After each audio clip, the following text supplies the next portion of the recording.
أعوذ بالله من الشيطان الرجيم. بسم الله الرحمن الرحيم.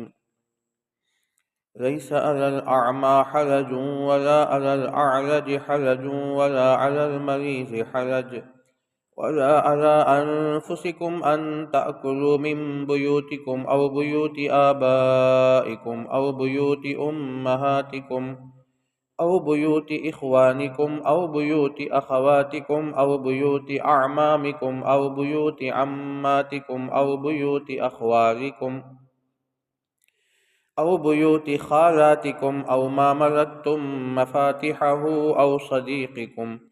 ليس عليكم جناح أن تأكلوا جميعا أو أشتاتا، فإذا دخلتم بيوتا فسلموا على أنفسكم تحية من عند الله مباركة طيبة، كذلك يبين الله لكم الآيات لعلكم تعقلون.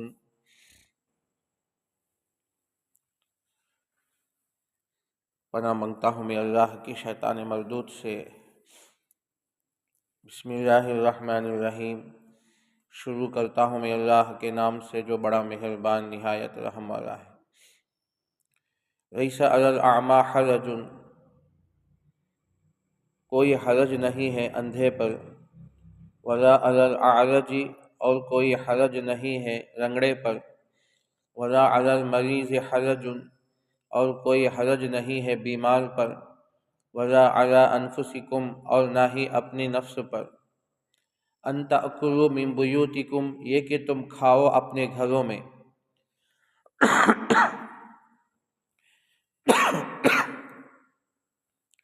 او بیوت آبائکم، یا اپنے باپ دادا کے گھروں میں، او بیوت امہاتکم، یا تمہارے ماؤں کے گھروں میں، او بیوت اخوانکم، یا تمہارے بھائیوں کے گھروں میں، او بیوت اخواتکم، یا تمہاری بہنوں کے گھروں میں، او بیوت اعمامکم، یا تمہارے چاچاؤں کے گھروں میں، او بیوت عماتکم، یا تمہارے پھوپھوؤں کے گھروں میں، او بیوت اخوالکم، یا تمہارے ماموؤں کے گھروں میں، او بیوت خالاتکم، یا تمہارے خالاؤں کے گھروں میں، او ما ملکتم مفاتحہ، یا جن کے چابی کے تم مالک ہو ان گھروں میں، او صدیقکم، یا اپنے دوستوں کے گھروں میں۔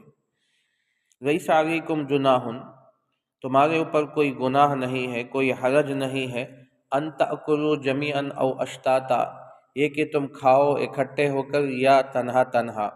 فإذا دخلتم بیوتا، جب تم داخل ہو گھروں میں، فسلموا علی انفسکم، پس تم اپنے گھر والوں پر سلام کرو، تحیۃ من عند اللہ، یہ دعا ہے اللہ کی طرف سے، مبارکتاً برکت کی، طیبتاً صاف ستھرے۔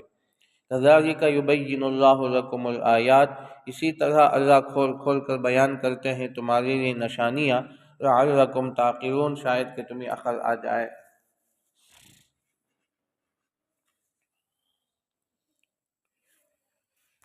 سورۃ النور کی ایک طویل آیت ہے جس میں اللہ تعالیٰ چند مسائل کو بیان فرما رہا ہے۔ عبداللہ ابن عباس رضی اللہ عنہما فرماتے ہیں، دیگر مفسرین جیسے حضرت اکرمہ، حضرت مجاہد، حضرت قتادہ رضی اللہ عنہم، یہ حضرات فرماتے ہیں کہ جو لوگ معذور تھے، معذورین ہیں، جیسے اندھے، لنگڑے اور اسی طرح بیمار، یہ لوگ جب کسی کے ہاں مہمان بنتے، ان کو اگر کھانے کی دعوت دی جاتی تو یہ لوگ اپنے آپ کو بہت گھن سمجھتے تھے کہ میں لنگڑا ہوں، میں اندھا ہوں، یا میں بیمار ہوں، اگر میں اس کھانے کی مجلس میں مہمان بن کر جاؤں گا تو لوگ کیا سمجھیں گے؟ لوگ مجھ سے گھن کریں گے۔ تو اس طرح ان کے دلوں میں یہ کھڑن ہوتی تھی۔ جب کہیں دعوت دی جاتی ان کو کھانے کی تو یہ لوگ کھانا مجلس میں جانے سے کتراتے تھے۔ شاید ہماری وجہ سے دیگر مجلس والوں کو تکلیف نہ ہو جائے، اس لیے وہ لوگ پیچھے رہ جاتے تھے۔ تو اللہ تبارک و تعالیٰ نے ان کی اس پریشانی کو دور فرما دی، آیت نازل فرما دی، کہا کہ کوئی حرج نہیں ہے کہ تم مجلس میں جاؤ جیسے عام لوگ جاتے ہیں، تم بھی ان کے مجلس میں جاؤ۔ اگر تمہیں کھانے کی دعوت دی جائے یا کسی مجلس میں تمہیں بلایا جائے، تم بھی عام لوگوں کی طرح آؤ۔ یہ اور بات ہے کہ تم معذور ہو، کوئی اندھا ہے، کوئی لنگڑا ہے، کوئی بیمار ہے، یا کوئی اور عذر ہو جو اللہ کی طرف سے اسے بیماری ہے یا لنگڑا ہو، تو اس طرح کوئی حرج نہیں۔ تو اس آیت میں اللہ نے دونوں جانب اللہ تعالیٰ نے اصلاح فرما دی۔ ایک ان لوگوں کو جو معذورین ہیں، ان کو کہا کہ تمہیں کوئی حرج نہیں کہ تم جاؤ، تم بھی انسان ہو، تمہاری بھی ضروریات ہیں۔ دیگر لوگ جیسے مہمان بن سکتے ہیں، تم بھی مہمان بنو۔ اگر تمہیں دعوت دی جائے تو تم بھی دعوت کی مجلس میں شریک ہو، یا کسی اور مجلس یا پروگرام میں اگر تمہیں شامل کیا جائے، بلایا جائے، مدعو کیا جائے تو تم بھی جاؤ، اس میں کوئی حرج نہیں ہے۔ اس لیے کہ جو تمہارا عذر ہے وہ عذر اللہ کی طرف سے، اندھا ہونا، لنگڑا ہونا، لولا ہونا یا بیمار ہونا، یہ اللہ کی طرف سے ہے، تو اس میں کوئی پریشان ہونے کی ضرورت نہیں ہے۔ تو اللہ تعالیٰ نے ان کی بھی اصلاح فرما دی اور ان کی مشکل کو اللہ نے آسان فرما دیا۔ دوسری طرف جو میزبان ہیں یا دیگر جو اچھے لوگ ہیں جو معذور نہیں ہیں، ان کی بھی اللہ نے اصلاح فرما دی کہ اگر جب لوگ اس طرح آئے تو ان کا خیال کیا جائے۔ خود قرآن میں اللہ نے آیت نازل فرما دی، جب اندھا آئے تو اس کا لحاظ کیا جائے، ان کو جگہ دی جائے۔ کسی کے وہ نابینا ہے، پتہ نہیں وہ سیدھے آئیں گے، جگہ کہاں خالی ہے، کہاں جگہ خالی نہیں ہے، کہاں مجلس میں وہ بیٹھ سکتے نہیں بیٹھ سکتے، ان کو پتہ نہیں ہے۔ تو اس لیے ان کو جگہ دو اور ان کا خیال کیا جائے۔ تو ان لوگوں کو بھی اللہ تبارک و تعالیٰ نے تاکید فرما دی، ان کی بھی اصلاح فرما دی۔ اسی طرح کوئی لنگڑا آ جائے، اس کے بیٹھنے کے لیے ایک آدمی کی جگہ نہیں بلکہ 2 آدمی کی جگہ چاہیے۔ کسی کے معذور ہے وہ پیر لمبا کر کے بیٹھ سکتا ہے، یا جس ہیئت سے وہ بیٹھ سکتا ہے اس ہیئت کے بیٹھنے میں اسے ایک آدمی کی جگہ کافی نہیں ہوگی، 2 آدمی کی جگہ ضرورت پڑے گی، تو تم دو ان کو، تو ان کا خیال کیا جائے، ان کی خاطرداری میں تم ان کو مقدم کرو، اس لیے کہ معذور ہیں۔ ان کو اب خود آدمی اپنے جگہ دے دیں ان کو، اگر مجلس میں جگہ بھی نہ ہو تو آدمی اٹھ جائے جو صحیح تندرست ہے، تو اللہ کی کتنی بڑی نعمت ہے۔ اللہ نے ہمیں اندھا نہیں بنایا، نابینا نہیں کیا، اللہ نے ہمیں لنگڑا نہیں کیا، اللہ نے ہمارے اعضاء و جوارح کو صحیح اور تندرست رکھے ہیں، تو اللہ کی کتنی بڑی نعمت ہے۔ ہمارے اعضاء میں کوئی نقص نہیں ہے، پورے اعضاء ہمارے صحیح سالم ہیں، کہیں کسی قسم کا بھی عذر نہیں ہے، نقص نہیں ہے، تو اللہ کی نعمت ہے۔ جب ایسے معذورین آ جائے مجلس میں تو پہلے ان کو آگے کرو اور ان کو جگہ دو۔ اور اسی طرح بیمار ہیں تو بیماری کی وجہ سے ظاہر بات ہے، بیماری کی وجہ سے تو ان کی کچھ مشکلات ہوتے ہیں، تو ان کو آگے کرو۔ تو یہ اخلاق کا سبق ہے، یہ اصلاح معاشرہ کا سبق ہے، دوسروں کی خیر خواہی، دوسروں کی ہمدردی، تو یہ اس میں درس دیا جا رہا ہے کہ عام مسلمانوں کو، عام لوگوں کو جب بھی اس قسم کے لوگ مثلا بوڑھے ہیں جن کو اٹھنا بیٹھنا مشکل ہے، چلنا مشکل ہے، ایسے لوگ آ جائے تو ان کو جگہ دیں۔ نابینا آ جائے تو ہٹ کر جگہ دے دیں، ان کا ہاتھ پکڑ کر ان کی رہبری کریں، جہاں مناسب ہوا ان کو بٹھا دیا جائے، کھانے کے اندر ان کو سامنے رکھا جائے۔ تو یہ ایسے لوگ، چونکہ وہ لوگ بڑے خوددار تھے، غیرت ان کے اندر زیادہ تھی، تو اس لیے وہ ایسے مجلسوں میں آنے میں کتراتے تھے۔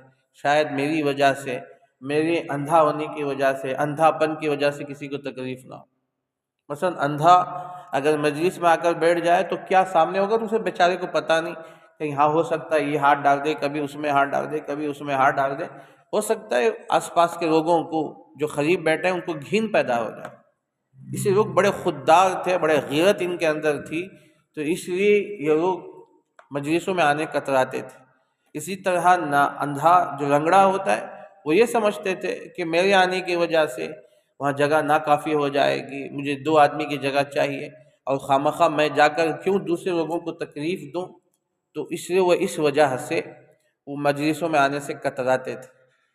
اسی طرح بیمار تو ہر قسم کی بیماریاں ہو سکتی ہیں، اللہ کی طرف سے بیماریاں آ جائے تو وہ بھی سمجھتے ہیں کہ ہماری اس بیماری کی وجہ سے کہیں کسی کو تکلیف نہ ہو جائے، یہ دوسروں کا خیال کرتے تھے۔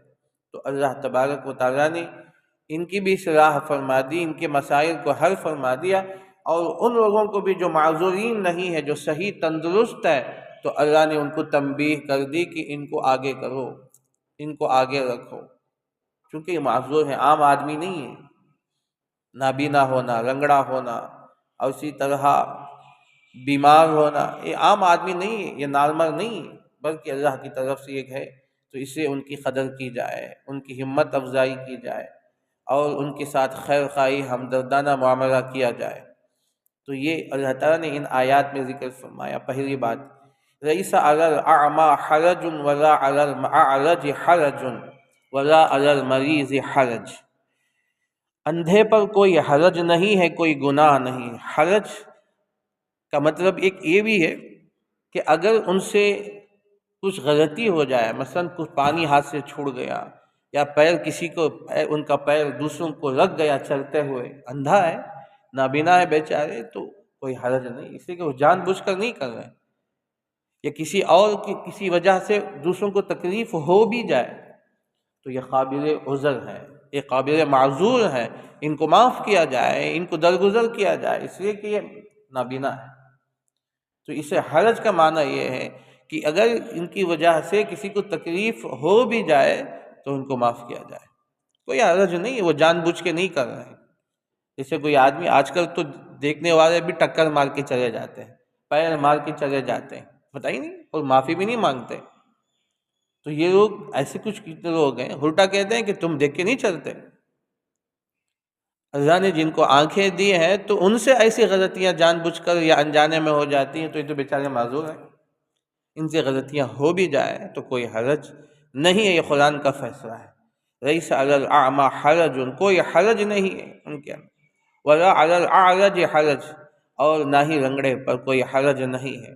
تو اس سے فرمایا کہ ان کو شرمانے کی ضرورت نہیں، ہو سکتا ہے کہ لوگ مجھے دیکھ کر مذاق کریں کہ میرے پیر لنگڑے ہیں، یا چلنے کی ہیئت ایسی ہے کہ لوگ اس طرح مذاق نہ بنائیں، اس وجہ سے وہ مجلسوں میں نہیں آتے تھے، اس میں کوئی حرج نہیں ہے۔ وَلَا عَلَى الْأَعْرَجِ حَرَجٌ وَلَا عَلَى الْمَرِيضِ حَرَجٌ، ایک آدمی مسلسل بیمار ہے، کئی سالوں سے بیمار، بعض لوگ ہوتے ہیں، اللہ حفاظت کر، کہ مسلسل بیمار رہتا ہے، ہمیشہ دوائی، ہمیشہ ڈاکٹر کا علاج ان کا چلتا رہتا ہے، مہینے وہ دوائیاں کھاتے رہتے ہیں۔ تو ایسے کچھ بیمار ہوتے ہیں جو برسوں سے ہیں، تو ایسے بیمار بھی کہ مجلسوں میں آنے سے کتراتے ہیں، چونکہ ان کا کھانا عام نہیں ہوتا، وہ چونکہ وہ پرہیز کا کھانا کھاتے ہیں، تو اب ہمارے آنے کی وجہ سے کہ میزبان کو تکلیف نہ ہو جائے، یا اس قسم کی کوئی پریشانی نہ ہو جائے، تو اس سے مجلسوں میں آنے سے کتراتے تھے۔ تو اللہ نے کہا کوئی حرج نہیں۔ یہ اخلاق کا اعلیٰ درجہ ہے قرآن پیش کر رہا ہے۔ تو ان میں دونوں طرف، ان کی ہمت افزائی اور ان کی اصلاح، کہ اگر ایسے لوگ آ جائیں تو ان کو مقدم کرو، ان کو آگے رکھو، چونکہ یہ اللہ تعالیٰ کی طرف سے یہ معذور ہے، اللہ کی طرف سے یہ عذر ان کو درپیش ہے۔ وَلَا عَلَىٰ أَنفُسِكُمْ، اور نہ ہی کوئی اپنے نفسوں میں، اپنے نفسوں کے اندر بھی کوئی حرج نہیں ہے۔ تو ایک مسئلہ یہاں اللہ نے بیان فرمایا، دوسرا آگے مسئلہ میں أَن تَأْكُلُوا مِن بُيُوتِكُمْ أَوْ بُيُوتِ آبَائِكُمْ، یہ کہ تم کھاؤ اپنے گھروں میں، اپنے باپ دادا، آبا کے معنی نانا، باپ، نانا، دادا، یہ تمام ہے، او بیوت امہاتکم، یا اپنی ماں کے گھروں میں، ماں، نانی، دادی، یہ اس کے اندر آ جاتے ہیں، او بیوت اخوانکم، یا تمہارے بھائیوں کے گھروں میں، بھائی سے مراد حقیقی بھائی مراد، رشتہ دار نہیں، کزن نہیں ہے، او بیوت اخوانکم، یا تمہارے بھائیوں کے گھروں میں، او بیوت اخواتکم، یا تمہارے بہنوں کے گھروں میں، جو سگی بہنیں ہیں ان کے گھروں میں، او بیوت اعمامکم، اور یا تمہارے پھوپھوؤں کے گھروں میں، چاچاؤں کے گھروں میں، امن کی جمع اعمام ہے، چاچاؤں کے گھروں میں، خاص چاچا ہے، او بیوت اماتکم، یا تمہارے پھوپھوؤں کے گھروں میں، او بیوت اخوالکم یا تمہارے خالاؤں ماموں کے گھروں میں، خال کی جمع ہے ماموں، اس کی جمع ہے اخوال، او بیوت خالاتکم یا تمہارے خالاؤں کے گھروں میں، وما ملکت او ما ملکتم مفاتیحہ ہو یا جن کی چابیوں کے تم مالک ہو، یعنی تمہارے غلام اور باندیاں ہیں، او صدیقکم یا تمہارے دوستوں کے گھروں میں۔ یہاں ایک دوسرا مسئلہ اللہ بیان فرماتے ہیں۔ مسئلہ یہ ہے کہ آدمی کہیں بھی جا کر بغیر اجازت کے کن کن گھروں میں کھا سکتا ہے۔ یہ مسئلہ ہے کہ یہ گھر اپنے ہیں جن کا قرآن نے یہاں ذکر فرمایا، جو اپنے ہیں ان کے گھروں میں آدمی جا کر بلا تکلف کھا سکتا ہے، بلانے کی ضرورت نہیں۔ یہ سب اپنے گھر ہیں، اپنے آبا ان تاکلوا من بیوتکم، بیوت سے مراد اپنا گھر بھی مراد ہے، اپنے بیٹے کا گھر بھی مراد ہے، اپنی بیٹی کا گھر بھی مراد ہے۔ مفسرین اکرام نے، مفتی عاشق الہی بلند شہری رحمۃ اللہ علیہ تفسیر انوار البیان فی کشف اسرار القرآن اور دیگر مفسرین نے لکھا ہے کہ بیوتکم سے مراد اپنا خاص گھر، اپنا بیٹے کا گھر بھی ہمارا گھر ہے، اپنی بیٹی کا گھر بھی اپنا گھر ہے۔ اس لیے وہ اپنا گھر کے اندر تین گھر شامل، ایک اپنا خود اپنا گھر، اور اپنے بیٹے کا گھر، بیٹوں کا گھر، اپنی بیٹیوں کے گھر۔ یہ کہیں بھی جا کر آدمی کھا سکتا ہے، یہ اپنا گھر ہے، یہ دوسروں کا گھر نہیں، اپنے بیٹے کا بھی گھر ہے۔ تو اسے فرمایا کہ باپ کو یا ماں باپ کو اپنے بیٹوں کے گھروں میں پورا پورا حق ہے، اپنی بیٹیوں کے گھروں میں پورا پورا حق ہے۔ کوئی چیز کھا سکتے ہیں، کوئی چیز وہاں سے اٹھا کر لا بھی سکتے ہیں، کھانا کھا لیا، کچھ کھانا باندھ کے بھی لے کر آ گیا، کوئی چیز لے کر بھی آ گیا، تو اس کی بھی اجازت ہے، اس سے کہ اپنے بیٹے کا گھر اپنا گھر ہے، کوئی الگ نہیں ہے۔ اس میں بیٹے سے اجازت لینے کی ضرورت نہیں ہے، بیٹی سے اجازت لینے کی ضرورت نہیں ہے، یہ قرآن کہہ رہا ہے۔ تو یہ ان کے گھروں میں جا کر کھانا کوئی حرج نہیں ہے۔ تو دوسرا ہے باپ دادا، اپنے باپ دادا بھی اپنے گھر ہیں، مثلاً ماں باپ الگ ہیں، یا دادا نانا گھر، دادا اور اسی طرح نانی گھر، یہ سب باپ دادا میں شمار ہوتے ہیں۔ او بیوت امہاتکم، اپنے ماں یا نانی دادی اس میں شامل ہیں، اور اسی طرح اپنے بھائی، جو خاص بھائی ہوتے ہیں ان کے گھروں میں جا کر آدمی کھا سکتا ہے، اور اسی طرح بہنیں، چچا، پھوپھو اور خالہ، ماموں، ان تمام کے گھروں میں جا کر کبھی بھی کسی بھی وقت میں بغیر بلاوے کے جا کر کھا سکتا ہے آدمی۔ تو آج ہمارے اندر یہ تکلفات اتنے آ گئے الامان والحفیظ کہ جب تک ہمیں کوئی دعوت نہ دے، وزٹنگ کارڈ نہ دے، اس وقت تک ہم نہیں جائیں گے۔ کارڈ بھی لا کر دے، پھر فون پہ فون کرے، اور بلانا بھی اچھی طرح بلائے۔ بلانے میں اگر کچھ آگے پیچھے ہو جائے تو گھر کو آئے، وزٹنگ کارڈ تو دے دیے لیکن ڈھنگ سے نہیں بلائے، اسے نہیں جائیں گے۔ الامان والحفیظ، ہمارے اندر اتنی تکلفات آ گئی، اس تکلفات کی وجہ سے ہمارے اندر دوریاں آ گئی۔ سگا بھائی سگے بھائی سے دور ہے، ماموں بھانجے سے دور ہے، چچا بھتیجوں سے دور ہے، بھتیجا چاچاؤں سے دور ہے۔ اپنے خاص جو رشتہ دار ہیں، قرآن نے ان کا الگ الگ نام لیا ہے، اور نہ اللہ تعالیٰ تمام کو ایک ہی جملے میں کہہ سکتے تھے نا، لیکن اللہ نے ہر ایک کو بیوت آبائکم او بیوت ابنائکم او بیوت اخوالکم او بیوت خالاتکم، ہر ایک کو الگ الگ فردن فردن اللہ نے ذکر فرمایا۔ اس کے اہتمام کی وجہ سے یہ جو تمہارے رشتہ دار ہیں تم اپنے ہیں، یہ تم سب تمہارے محرمات ہیں، یہ کبھی بھی جا سکتے ہیں۔ اپنا بھائی گھر اپنا گھر ہے، کبھی بھی جا سکتے ہیں، اپنی بہن گھر کبھی بھی جا سکتے ہیں، چچا، تایا، اس کے اندر پھوپھو، خالہ، ماموں، یہ سب اپنے گھر ہیں، کبھی بھی جا سکتے ہیں، اور جا کر آدمی کھانے کے وقت میں چلے جائے تو کھا سکتے ہیں، گھر والوں کو بھی کوئی تکلیف نہ ہو، جانے والے بھی کوئی حرج محسوس نہ کریں۔ تو یہ اتنا بہترین معاشرہ اور خاندانی اللہ تعالیٰ نے اخلاق کو یہاں ذکر فرمایا ہے۔ اگر ہم اس بات پر عمل کر رہے دونوں طرف، تو یہ گھروں کے اندر، خاندانوں میں کیسی محبتیں پیدا ہو جائیں۔ ہم تکلفات نے تمام چیزوں کو دور کر دیا۔ کیوں؟ بھائی ہو کر مجھے نہیں بلایا، میں کیوں جاؤں؟ ماموں، میرے خاص ماموں ہو کر ایک بات مجھے نہیں بولے، میں کیوں جاؤں؟ ایک فون میں بھی نہیں بتایا۔ ان لوگوں کو بلانے کی ضرورت ہی نہیں ہے، قرآن کہہ رہا ہے بغیر بلائے کے جائے کھائیں، اتنا اپنائیت اپنے اندر ہو، جانے والے بھی جہاں جا رہے ہیں وہاں بھی یہ اپنائیت اگر آ جائے تو کوئی بلانے کی ضرورت نہیں۔ بھتیجا بھتیجی کی شادی ہو تو اپنا بیٹا ہے، اپنی بیٹی ہے، بھائی کا بیٹا کیا بیٹی کا اپنا ہے، وہ جائیں ساتھ دیں، ان کے ساتھ شرکت کریں، بلانا کوئی ضروری نہیں۔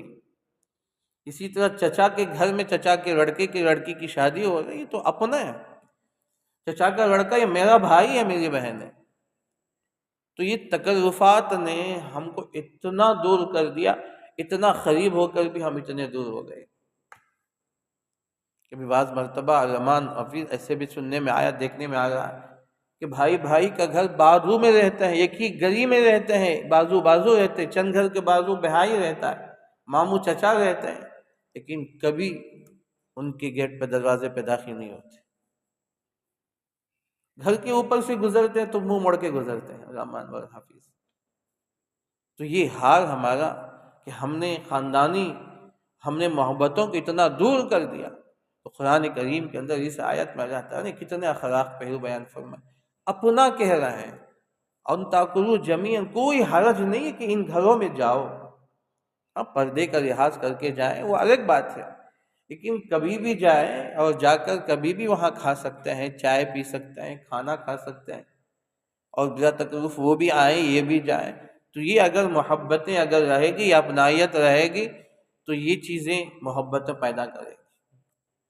آج ایسا ہو رہا ہے کہ علمان والحفیظ کے اپنوں کے اندر تو دوریاں ہو گئی، ان کے بچے ان کے بچے تعلق ہی نہیں ہے۔ اگر میں اس عنوان پر بولوں تو 1 گھنٹہ ہو جائے، کتنے ایسے واقعات ہیں۔ خاص ایک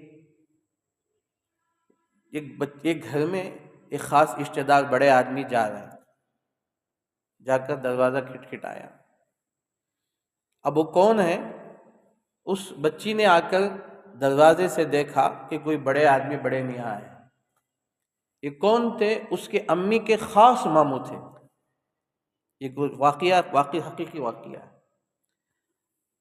اس بچی کے جو جوان بچی ہے وہ آ کر دیکھی تو کوئی بڑے آدمی آئے ہیں، جا کر امی سے کہیں کوئی آدمی آئے ہیں، آ کے دروازہ کھٹکھٹا ہے۔ اب اتنا حیران کہ بچی زور سے کہے کہ امی کوئی آئے ہیں۔ اس ماں کے خاص ماموں ہیں، اس بچی کو یہ پتہ ہی نہیں کہ میری امی کے ماموں ہیں۔ ایسا حال ہو گیا، ہماری اولادیں ایک دوسروں سے دور ہو گئی، پتہ ہی نہیں کیا رشتہ ہے کہ ہماری اولاد ان کی اولاد دور دور ہو گئی۔ خود اپنوں کے اندر دوری جا گئی، جا نہیں رہے، نہ فون ہے، کبھی کبھی کچھ خوشی غم میں شریک ہو جائے، جا کے شرکت کر کے چہرہ دکھا کے واپس آ جاتے، آئے نہیں بولنا، اس سے جا کے آ جاتے ہیں، چہرہ دکھا کے آ جاتے ہیں۔ اب اگر ایسے خوشی غم کے موقع پر اگر ایسی شرکت رہی تو ہمارے بچے ان کے بچوں میں کوئی تعلق نہیں رہے گا، حالانکہ خاص کزن ہوتے ہیں، خاص رشتہ داریاں ہوتے ہیں، تو اس کے باوجود اتنی دوریاں ہو جاتے ہیں۔ تو اب رشتے ختم ہو گئے، رشتے منقطع ہو گئے، جو قرآن کے حدیث میں فرمایا کہ قیامت کے قریب رشتوں کو توڑا جائے گا، قیامت کی نشانیوں میں سے ایک نشانی ہے، اپنے غیر ہو جائیں گے۔ وَيَقْطَعُونَ مَا أَمَرَ اللَّهُ بِهِ أَن يُوصَلَ، اللہ نے جن رشتوں کو ملانے کا حکم دیا ہے ان رشتوں کو کاٹیں گے۔ ہمارے اختلافات، ہماری ناچاقیاں، جس کی وجہ سے ہماری اولاد کو پتہ ہی نہیں کہ امی کے کون ماموں ہیں، یا امی کے چچا ہیں، یا امی کے فلاں تایا ہیں، پتہ ہی نہیں بچوں کو۔ اس قسم کے حالات ہیں۔ اور ایک واقعہ اسی طرح، ایک چچا گھر میں داخل ہوئے اس بچی کے، وہ گھر کے اندر دروازہ تو کھول جا کر کہے کہ امی تمہارے چاچا آئے ہیں، تمہارے امی کی چچا ہے تو اس کو کیا ہے؟ اب وہ کہے کہ اندر روم میں جا کے بند ہو جاتے ہیں، موبائل پھر شروع کر دیتے ہیں، نہ آ کر ان سے بات کر رہے ہیں، نہ سلام ہے، نہ کلام ہے، خیر خیریت ہے، بس ایسی رشتہ داریاں گھروں میں جاتے ہیں تو اندر چلے جاتے ہیں، کمروں میں بند ہو جاتے ہیں، 1-2 آدمی آ کر تھوڑی دیر بات کرتے ہیں، چائے پی لی، نکل کو آ گئے۔ یہ آج ہمارا حال ہے۔ تو قرآن کہہ رہا ہے کہ کبھی بھی جاؤ کھا کے آؤ، انتاکلو، قرآن صاف کہہ رہا ہے کہ جاؤ ان گھروں میں کھا کے آؤ، کوئی حرج نہیں ہے، تمہیں دعوت دینے کی ضرورت نہیں، تمہیں بلانے کی ضرورت نہیں، بغیر بلائے کے کھا کر آؤ۔ تو یہ قرآن تو اتنا صاف کہہ رہا ہے۔ تو اگر اس آیت پر، اگر جو طویل آیت ہے سورہ نور کی، اس پر عمل کر لیا جائے تو پورے خاندانوں میں محبت ہوگی، رشتے ہمارے جڑتے چلے جائیں گے، ہمارے چھوٹوں سے لے کر بڑے تک رشتے جڑ جائیں گے۔ اس لیے اپنے چھوٹے بچوں کو تعارف کروائیں۔ کوئی بڑے گھر آ رہا ہے تو گھر کے پورے افراد کو بلائیں، چھوٹے سے لے کر بڑے تک بلائے، کہو کہ بیٹے یہ ہمارے ماموں ہیں، یہ ہمارے چچا ہیں، ان کو سلام کرو، ان سے مصافحہ کرو، ان سے دعا کی درخواست کرو۔ اب وہ زمانہ پیر پڑنے کا بھی نہیں رہا، بہرحال پیر پڑنا نہیں پڑنا وہ صحیح غلط وہ الگ چیز ہے، لیکن ہم نے بچپن میں دیکھا کہ بڑوں کے پیر چھوتے تھے، کتنی محبتیں ہوتی تھی۔ جب پیر چھوتے تھے تو بڑے سر پہ ہاتھ رکھ کے دعا دیتے تھے۔ آج وہ دعائیں ختم ہو، اب تو حق کے پیر پڑنا گناہ ہے، کسی کے سامنے ٹھیک نہیں، وہ الگ مسئلہ ہے، لیکن کتنی محبتیں ہوتی تھی۔ بڑے جب گھر میں آتے تھے تو ان کو پیر چھوتے تھے، تو دعائیں سے نوازتے تھے۔ آج دعاؤں سے محروم، سب چیزوں سے محروم ہو گئے۔ آج سلام کرنا بھی مشکل ہے۔ تو اس لیے کہیں جانا ہو تو اپنے پورے بچوں کو لے کر جائیں، پوری چھوٹی بڑی فیملی کو لے کر جائیں اور تعارف کرائیں، یا ہم جائیں تو بھی تعارف کرائیں، یا کوئی ہمارے گھر آئے تو پورے بچوں کو، چھوٹے چھوٹے بچوں کو بھی بلا کر کہیں بیٹے یہ ہے، یہ فلاں ہے، فلاں ہے، ان سے دعا سلام کرو، ان سے مصافحہ کرو، ان کی دعا کی درخواست، چاہے وہ کوئی بھی ہو۔ بچوں کو ایسا مزاج بنائیں، کوئی بھی بڑے آئے تو آگے بڑھ کر خود سلام کرے، آگے بڑھ کر مصافحہ کریں، آگے بڑھ کر ان سے دعا کی درخواست کریں۔ تو یہ اپنے بچوں کو عادت دیں، اور رشتہ داریوں کو بتائیں کہ ہمارے رشتہ دار ہیں، ورنہ ایک ایک کر کے آج دنیا سے چلے جا رہے ہیں تو پورے رشتے ختم ہو رہے ہیں۔ تو یہاں اللہ نے ان تمام چیزوں کو فرمایا کہ ان تاکلوا، ان گھروں میں کھاؤ۔ اپنے گھر سے مراد اپنا گھر بھی، اپنا بیٹا اور بیٹی کا گھر بھی مراد ہے۔ پھر اس کے بعد فرمایا کہ باپ دادا، ماں، اور اسی طرح ماں نانی، اور اسی طرح بھائیوں کے گھر، بہنوں کے گھر، چچاؤں کے گھر، پھوپھوؤں کے گھر، خالاؤں کے گھر، ماموؤں کے گھر، ان میں کھائے۔ آگے دو بات فرمائے، او ما ملکتم مفاتیحہ، یا جن کے دانے آج کے چابک مالک۔ اس کے دو مطلب مفسرین کرام نے لکھے۔ ایک تو غلام باندی مراد ہے، جو تمہارے غلام ہیں وہ اپنے آقا کے گھر سے کھا سکتے ہیں، جو تمہاری خدمت گزار ہیں، جو دن رات تمہاری خدمت کرتے ہیں، ان کو اجازت لینے کی ضرورت نہیں، ضرورت پڑے تو کوئی چیز اٹھا کر کھا سکتے ہیں، یا کھانے کا وقت ہو تو بغیر اجازت کے بھی کھانے کی اجازت ہے، غلام ہو یا باندی ہو۔ اپنے آقاؤں کے گھروں میں، اپنے مالکوں کے گھروں میں ان کو اجازت کی ضرورت نہیں، وہ جب چاہے کوئی چیز کھا سکتے ہیں، کوئی چیز اٹھا سکتے ہیں۔ تو ایک مطلب تو یہ ہے۔ دوسرا وہ مراد ہے کہ اگر ہم نے اپنے گھر کو کسی کی امانت میں دی ہے، اتنے ہوتے ہیں گھر ہوتے ہیں، ہم گھر میں نہیں رہتے، باہر رہتے ہیں، یا ہمارے باغ کھیتیاں وغیرہ ہوتے ہیں جہاں گھر بنا ہوا ہوتا ہے، وہاں کچھ لوگ، ایک دو آدمی کو ہم وہاں حفاظت کے لیے رکھ دیتے ہیں، یا اپنے گھر میں حفاظت کے لیے رکھ دیتے ہیں، ان کے لیے ایک چھوٹا سا کمرہ بنا کے دیتے، تو اپنی فیملی سے رہتے، گھر کی حفاظت کرتے ہیں۔ تو یہ محافظین لوگ ہیں، اپنے ان مالکوں کے گھر سے کوئی چیز کھانے کی اجازت ہے۔ یہ دو مطلب ہیں اس کے۔ مثلا خود اپنا بنگلہ ہو، گھر میں نہیں رہتے، ہم باہر رہتے ہیں، کبھی کبھی مہینوں میں ایک بار، سال میں ایک بار آتے ہیں، تو یہ لوگ اپنے ان آقاؤں کے گھروں سے، جن کی یہ حفاظت کر رہے ہیں، ان کے گھروں سے کچھ کھانے کی اجازت ہے۔ او صدیقکم، یا تمہارے دوست۔ دوست سے مراد ہر دوست مراد نہیں ہے، وہ خاص دوست مراد ہے جو جن کے ہم گھر میں جا کر کھانے سے اس کو تکلیف نہ ہو بلکہ خوشی ہو، ایسے دوست مراد ہے۔ مثلا میرا اپنا دوست ہے، میں اس کی غیر موجودگی میں جا کر اپنی فیملی کے ساتھ لے جا کر میں وہاں رہ کر کھا کر آ سکتا ہوں۔ اب اسے پتہ چلا تو بہت خوش ہو گیا کہ ماشاءاللہ تم نے آئے ہماری غیر موجودگی میں۔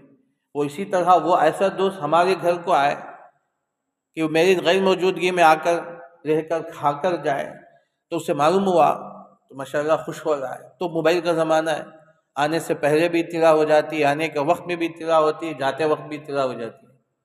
اب اسے اطلاع ہو، اب اطلاع کر رہے ہیں کہ ہم تمہارے گھر جا رہے ہیں، بہت خوش ہو رہا ہے، آؤ تم، ہم انتظام کر دیں گے، تم چلے جاؤ۔ تو ایسے خاص دوست ہیں جن کے آنے سے کوئی کھڑن نہ ہو، دلی تکلیف نہ ہو، دلی تنگی نہ ہو، بلکہ ایسے دوست کے آنے پر وہ خوش ہو رہا ہے۔ تو ایسے دوست جو بے تکلف دوست ہوتے ہیں، ایسے بہت کم ہیں، بلکہ کم یاب ہیں۔ ایسے دوست اب کم یاب ہیں۔ جو مخلص ہوتے ہیں، جن کے اندر کوئی بھی دوستی میں ملاوٹ نہیں ہوتی، ایسے بہت کم ہیں، لیکن ہیں۔ تو ایسے گھروں میں جا کر کھانے سے کوئی حرج نہیں ہے۔ تو سمے اور صدیقکم، دیکھیے اب اندازہ لگائیں کہ رشتہ داروں سے لے کر آخر میں اللہ قرآن نے دوست تک کہا، ایسی تمہاری دلی دوست ہیں جو تمہارے جانے آنے سے ان کو کوئی کھڑن نہیں ہوتا ہے، کوئی دلی محسوس نہیں کرتے، بلکہ خوش ہوتے ہیں۔ تو ایسے گھروں میں بھی جانے کی اجازت ہے، وہاں کھانے کی بھی اجازت ہے، وہاں ٹہلنے کی اجازت ہے۔ فَإِذَا دَخَلْتُمْ بُيُوتًا، اب آخری مسئلہ اللہ بیان فرماتے ہیں، یہ عام مسئلہ ہے۔ فَإِذَا دَخَلْتُمْ بُيُوتًا، جب گھروں میں جاؤ تو فَسَلِّمُوا عَلَىٰ أَنفُسِكُمْ، تم اپنے گھر والوں پر سلام کر کے جائیں۔ اپنا گھر ہو یا کہیں بھی مہمان بن کے جا رہے ہیں، یا ایسے گھر جن کے گھر میں بار بار جانا ہوتا ہے، تو ہر مرتبہ بھی سلام کریں۔ اپنا گھر ہو تو بھی ہر مرتبہ گھر میں داخل ہوتے ہوئے، گھر سے نکلتے ہوئے سلام کر کے آئے۔ حدیث میں اس کی بڑی فضیلتیں آئیں۔ تو سلام یہ دعا ہے، السلام علیکم، تمہارے اوپر سلامتی ہو۔ آج ہم دوسروں کو تو سلام کر لیتے ہیں، دوسروں کے گھروں میں داخل ہو تو وہاں تو سلام تو کر لیتے ہیں، لیکن عام طور سے اپنے گھر میں داخل ہوئے تو بہت کم لوگ سلام کرتے ہیں۔ تو حالانکہ اپنے گھر میں داخل ہوتے ہوئے سلام کرنا چاہیے۔ اللہ کے نبی صلی اللہ علیہ وسلم کے بارے میں حضرت عائشہ فرماتی ہیں کہ اللہ کے نبی صلی اللہ علیہ وسلم گھر میں داخل ہوتے تو سلام کرتے، عشاء یا فجر کا وقت ہوتا تو آپ اتنی آواز سے سلام کرتے، اگر جاگ رہے ہو تو جواب دے دیں، اگر سو رہے ہو تو نیند میں تکلیف محسوس نہ ہو۔ تو اس طرح اللہ کے نبی صلی اللہ علیہ وسلم سلام کرتے تھے۔ تو فسلموا، تو سلامتی ہو، اپنے گھر والوں کو سلامتی کی دعا دینا گویا اپنے لیے سلامتی ہے۔ اپنے گھر والے بیوی بچے سلامتی میں ہیں تو اپنی سلامتی اسی کے اندر ہے۔ فسلموا علی انفسکم، تم سلام کرو اپنے گھر والوں پر۔ تحیۃ من عند اللہ، یہ اللہ کی طرف سے اجازت ہے، اللہ کی طرف سے دعا ہے۔ تحیہ کے معنی دعا کے آتے ہیں، مبارکتاً، اور گھروں میں برکتیں آتی ہیں۔ اللہ کے نبی صلی اللہ علیہ وسلم نے ارشاد فرمایا، جن گھروں میں جاتے آتے ہوئے لوگ سلام کرتے ہیں، اللہ ان گھروں کے اندر برکتوں کو ڈال دیتے ہیں۔ تو اتنا آسان نسخہ ہے کہ سلام کر کے جائیں، بار بار سلام کی عادت بنائیں، گھر کا ہر فرد گھر میں داخل ہوتے ہوئے سلام کر کے آئے تو اس گھروں کے اندر برکتیں آ جاتی ہیں، مبارکتاً طیبہ، اور صاف ستھری زندگیاں بھی صاف بن جاتے ہیں۔ طیبہ کے ایک معنی دل بھی صاف ہو جاتے ہیں، جن سے سلام بار بار کرتے ہیں ان سے محبتیں آ جاتی ہیں، دل کی کدورتیں، دشمنیاں ختم ہو جاتی ہیں۔ تو اس لیے سلام کثرت سے کرنی چاہیے۔ کذالک یبین اللہ لکم الآیات لعلکم تعقلون، اسی طرح اللہ تعالیٰ آیتوں کو کھول کھول کر بیان کرتے ہیں تاکہ تمہیں سمجھ آ جائے، عقل آ جائے۔ اللہ عمل کی توفیق عطا فرمائے۔